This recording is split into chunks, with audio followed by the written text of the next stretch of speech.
मेरे साथ खुद मुंबई पुलिस कमिश्नर परमबीर सिंह साहब हैं। सर, सबसे पहले तो एबीपी न्यूज़ में आपका स्वागत है। सबसे पहला सवाल यही कि 3.5 महीने हो गए सुशांत की मृत्यु को, कई आरोप लगे, कई तरह के आप पर सवाल खड़े किए गए। अब एम्स की रिपोर्ट से इन सवालों के जवाब कहीं ना कहीं मिल रहे हैं। इस पर पहले आपकी प्रतिक्रिया जानना चाहूँगा। हम तो हमेशा यही मेंटेन करते रहे कि मुंबई पुलिस का एक इन्वेस्टिगेशन था, एक प्रोफेशनल इन्वेस्टिगेशन था। एक अननेचुरल डेथ में एक एडीआर का केस इन्वेस्टिगेट किया जा रहा था। हमने करीब 60-65 दिन केस को जब तक इन्वेस्टिगेट किया था, उसमें हमने दूसरे ही दिन मौत हुई थी। 14 तारीख को श्री राजपूत की, 16 तारीख को सुशांत के पिता, उनकी 3 बहन, उनके ब्रदर इन लॉ का स्टेटमेंट रिकॉर्ड किया था और स्टेटमेंट में उन्होंने कहा था कि सुसाइड है, उसके लिए कोई रिस्पॉन्सिबल नहीं है, किसी के ऊपर शक नहीं है। उसके बाद हमने उनके परिवार के सदस्यों को कई बार बुलाया स्टेटमेंट आगे रिकॉर्ड करने के लिए, वो बिल्कुल नहीं आए, उन्होंने कोऑपरेट नहीं किया इन्वेस्टिगेशन के साथ। लेकिन जब वो हमको किसी बाकी काम के लिए अप्रोच हुए, चाहे उनकी प्रॉपर्टीज़ विज़िट करना था, चाहे फ्लैट रिलीज़ करना था, हमने हमेशा सहकार्य किया उनके साथ। और अचानक उसके 40-45 दिन बाद जाकर श्री राजपूत के पिता ने बिहार में एक एफआईआर दाखिल किया, लेकिन एफआईआर में भी चार्ज अबेटमेंट टू सुसाइड था। वहाँ भी उनका आरोप ये नहीं था कि ये एक मर्डर है, उन्होंने कहा सुसाइड है जिसके लिए कुछ लोग जवाबदार हैं। तो इस प्रकार का इन्वेस्टिगेशन चल रहा था। फिर बिहार पुलिस ने आकर हमारे एरिया में, हमारी जुरिस्डिक्शन में अथॉरिटी ना होते हुए इन्वेस्टिगेट करने की कोशिश की थी। आरोप ये लगाएगा कि हम उनके साथ कोऑपरेट नहीं कर रहे हैं। कोऑपरेट तो तब करते जब उनको ये इन्वेस्टिगेशन करने का अधिकार होता। बिना ऑथराइजेशन, कोर्ट की ऑथराइजेशन के दूसरे की जुरिस्डिक्शन में जाकर इन्वेस्टिगेट करने का अधिकार किसी को नहीं है।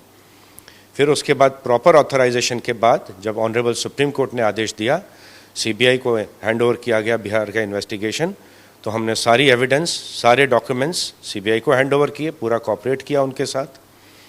और अचानक ये एक एजेंडा ड्रिवन इस प्रकार की खबरें छपने लग गई। ये एक मर्डर हुआ, मुंबई पुलिस मर्डर को छुपाने की कोशिश कर रही थी। और अब जानकारी ये सामने आ रही है कि social media fake accounts create किए जा रहे थे इस प्रकार का प्रोपेगेंडा चलाने के लिए, मुंबई पुलिस को बदनाम करने के लिए, हमारे इन्वेस्टिगेशन को डिस्क्रेडिट करने के लिए। और वो भी ऐसे समय पर जब मुंबई पुलिस कोविड की लड़ाई में जूझ रही है। मेरे करीब 6,000 लोगों को कोविड हो चुका है मुंबई पुलिस में, 84 लोग अपनी जान खो चुके हैं। तो ऐसे समय में मेरी जब फोर्स पूरे एक युद्ध में बिजी थी, उनको डीमोरलाइज करने का जो एक कोशिश किया गया, पूरी तरह एजेंडा ड्रिवन था, वेस्टेड इंटरेस्ट थे जो इस प्रकार का कोशिश कर रहे थे। आपने कहा एजेंडा ड्रिवन था, आपने 2 एफआईआर भी लिए इस पूरे मामले में, और कहा यह भी जा रहा है, खबरें भी आ रही हैं कि 80,000 ऐसे अकाउंट्स आपने ढूंढ निकाले हैं जो आपके खिलाफ, मुंबई पुलिस के खिलाफ जो है इस तरह एजेंडा चला रहे थे। अब मेरा सवाल यह है कि एजेंडा किसके कहने पर? कुछ इन्वेस्टिगेशन में बात सामने आई है, ये कौन सारे लोग हैं जो इस तरह मुंबई पुलिस को बदनाम कर रहे थे? हमारे साइबर सेल ने इस प्रकार के ऑलरेडी कुछ अकाउंट्स आइडेंटिफाई कर लिए हैं। कौन यह फेक अकाउंट्स के पीछे था वो जानकारी निकाली जा रही है। फेसबुक से, ट्विटर से, इंस्टाग्राम से वो जानकारी निकाली जा रही है। और जैसे ये जानकारी होगी, जो भी इसके लिए रिस्पॉन्सिबल थे उनके विरुद्ध अवश्य कार्रवाई की जाएगी। हजारों में इस प्रकार के अकाउंट्स क्रिएट किए गए थे जिनका काम सिर्फ मुंबई पुलिस को अब्यूज़ करना, ट्रोल करना, डिमोरलाइज करने की कोशिश करना, पब्लिक में मुंबई पुलिस के बारे में गलत फहमी पैदा करना। और इसके पीछे जो भी इसके पीछे है उस तक हम पहुँचेंगे और अवश्य इस पर कार्रवाई की जाएगी। एजेंडा क्या इसके पीछे किसी तरह की राजनीति है? क्योंकि अब ये भी कहा जा रहा है कि बिहार चुनाव को लेकर ये सब किया गया, बिहार में इसको मुद्दा बनाना था, इसलिए ये सब किया गया। क्या इसके पीछे वेस्टेड इंटरेस्ट था, क्या इसके पीछे किसी का मोटिव था, वो अभी हमारे इन्वेस्टिगेशन में सामने आएगा। मैं अभी इस पर कमेंट करना नहीं चाहूँगा। लेकिन मीडिया का भी एक सेक्शन ऐसा था कि जो कि पूरा एक एजेंडा ड्रिवन झूठ फैला रहा था, हमारे इन्वेस्टिगेशन को बदनाम करने की कोशिश कर रहा था, अपना बोगस इन्वेस्टिगेशन कर रहे थे। हमारा इन्वेस्टिगेशन एक प्रोफेशनल इन्वेस्टिगेशन था। और जब हमसे सुप्रीम कोर्ट ने प्रोग्रेस रिपोर्ट मांगी तो हमने एक सील्ड एनवेलप में एक progress report honourable supreme court को दी थी। ये जो प्रोग्रेस रिपोर्ट है एक कॉन्फिडेंशियल रिपोर्ट थी। पूरे इस राज्य में 5 लोगों से अधिक लोगों ने ये रिपोर्ट नहीं देखी थी। और एक ऑनरेबल सुप्रीम कोर्ट के जस्टिस हैं, उन्होंने ये रिपोर्ट देखी सील्ड एनवेलप में। उन्होंने कहा कि उनको कोई गलती मुंबई पुलिस के इन्वेस्टिगेशन में नहीं लगी। उन्होंने सेटिस्फेक्शन एक्सप्रेस किया और उन्होंने ऐसा आदेश दिया कि मुंबई पुलिस अपना एडीआर का इन्वेस्टिगेशन करती रहेगी और बिहार का एफआईआर उन्होंने सीबीआई को ट्रांसफ़र कर दिया। लेकिन ये आदेश अवश्य दिया कि लेकिन अगर इन्वेस्टिगेशन के दौरान मुंबई पुलिस कोई एफआईआर दाखिल करती है बाद में, तो एफआईआर सीबीआई को दाखिल किया जाएगा। बट मुंबई पुलिस के इन्वेस्टिगेशन पे पूरा सेटिस्फेक्शन दिखाया था ऑनरेबल सुप्रीम कोर्ट ने। उसके बावजूद किसी भी व्यक्ति ने हमारे इन्वेस्टिगेशन की जानकारी थी, ना हमारा जो प्रोग्रेस रिपोर्ट है किसी ने नहीं देखा था। बड़े बड़े वकीलों ने मैं आकर भी चैनल्स के ऊपर हमारे इन्वेस्टिगेशन को क्रिटिसाइज़ किया। मैंने पूछा उनसे किस बेसिस पे कि आपने हमारी प्रोग्रेस रिपोर्ट देखी है, आपको हमारे इन्वेस्टिगेशन की जानकारी है? उन्होंने कहा नहीं, हमको ऐसी जानकारी तो एंकर से प्राप्त हुई थी। और एंकर्स को मैं चैलेंज करता हूँ, किसी भी व्यक्ति को जानकारी हो कि हमारी इन्वेस्टिगेशन में आज तक क्या हुआ है, हमारी प्रोग्रेस रिपोर्ट में क्या क्या था, मैं चैलेंज करता हूँ भी कोई चैनल हमको दिखा दे। फिर किस आधार पर हमारे इन्वेस्टिगेशन को क्रिटिसाइज़ किया जा रहा था, फेक ट्रायल्स चलाए जा रहे थे चैनल्स के ऊपर। बहुत ही एक ये मोटिवेटेड कैंपेन था एंड हमारे कुछ रिटायर्ड वरिष्ठ अधिकारियों ने ऑनरेबल हाई कोर्ट को मूव किया है पीआईएल में कि जो इस प्रकार का एक एजेंडा ड्रिवन, कुछ channels agenda driven fake coverage कर रहे थे, डिमोरलाइज कर रहे थे, मुंबई पुलिस को मलाइन कर रहे थे, उसमें उन्होंने डायरेक्शन मांगी है, कार्रवाई मांगी है और मुझे विश्वास है कि ऑनरेबल हाई कोर्ट इसमें अवश्य ही कोई निर्देश देगी। इन्हीं चैनल्स पे कुछ ऐसे लोग भी गए जो सुशांत के साथ काम करते थे, दावा करते थे कि सुशांत की हत्या हुई है, कई सारे की थियरीज उन्होंने दी थी। क्या उनके खिलाफ भी किसी तरह की कार्रवाई की सोच मुंबई पुलिस रखती है? फेक एविडेंस देना एक अवश्य एक गुनाह है, फेक एविडेंस क्रिएट करना गुनाह है, लेकिन वो हमारे इन्वेस्टिगेशन के दौरान या कोर्ट में जाकर किसी चैनल पर जाकर कुछ भी बोल देना, झूठे क्लेम्स करना, झूठ फैलाना, ये एक मॉरल इशू है। ये बोलते हैं, एक तरफ चैनल्स बोलते हैं कि उनको जो रेगुलेशन खुद करना चाहिए, खुद रिस्पॉन्सिबल जर्नलिज्म करना चाहिए, लेकिन इस प्रकार का irresponsible journalism, agenda driven vested interest द्वारा जो एक जर्नलिज्म किया गया, कवरेज किया गया, उसमें मुझे विश्वास है कि हाई कोर्ट अवश्य ही उस पर क्रैकडाउन करेगी और अवश्य ही कुछ निर्देश इस बारे में देगी। अभी कुछ ऐसे लोग हैं जो 302 की तरफ बात कर रहे हैं कि अभी भी हत्या है, सीबीआई ने सारी चीज़ें रूल आउट नहीं किया, सीबीआई अपना प्रोफेशनल इन्वेस्टिगेशन आगे कर ही रही है, लेकिन सवाल ये भी उठा रहा है कि मुंबई पुलिस ड्रग्स एंगल में क्यों नहीं की, जो एनसीबी अब इतने सारे मामले बाहर ला रही। देखिए, ये तो मैंने जो अब तक मेरी जानकारी है, एनसीबी ने भी ऐसा कहा है कि जो ड्रग्स का जो केस कर रहे हैं उसका रिलेशन कुछ सुशांत सिंह राजपूत के केस से नहीं है, ऐसा जहाँ तक मेरी जानकारी है। सीबीआई के पास सारे फैक्ट्स हैं, सीबीआई भी एग्जामिन कर सकती है। हमारे पास भी एक दो ऐसे बयान आए थे कि वो ड्रग कंज्यूम करते थे, लेकिन ड्रग कंज्यूम करना क्या उनका कॉज ऑफ डेथ था, ये एक सब्जेक्ट इन्वेस्टिगेशन का था, हमारा ऑनगोइंग इन्वेस्टिगेशन था।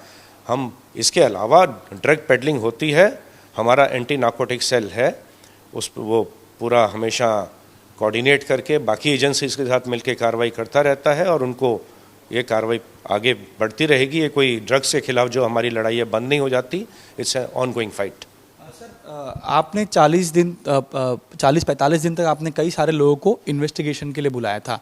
बाद में ये कहा गया कि कहीं ना कहीं मुंबई पुलिस कुछ चीज़ें छुपाने के लिए इस तरह नेपोटिज्म, बॉलीवुड की प्रोफेशनल राइवलरी सामने ला रही है। आपकी जांच उस दिशा में जा रही थी, अभी भी आपका इन्वेस्टिगेशन पूरी तरह से रुका नहीं है, एडीआर आपका अभी भी इंक्वायरी आप कभी भी कर सकते हैं। उसमें क्या आया था और वो जो आरोप लग रहे थे कि आप दिशा भटकाने का काम कर रहे हैं, सही दिशा में आपकी जाँच नहीं हो रही है, उस पर क्या कहेंगे? मैं फिर वही कहूँगा, हमारा जो इन्वेस्टिगेशन था उसकी हमने progress report, status report honourable supreme court को दी थी।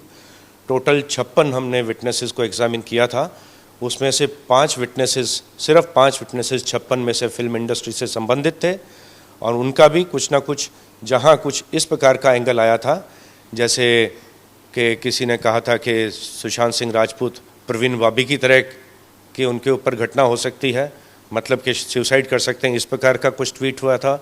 फिर श्री शेखर क्या नाम है उनका, शेखर सुमर नहीं, फिल्म प्रोड्यूसर हैं जो इनके साथ पानी पिक्चर कर,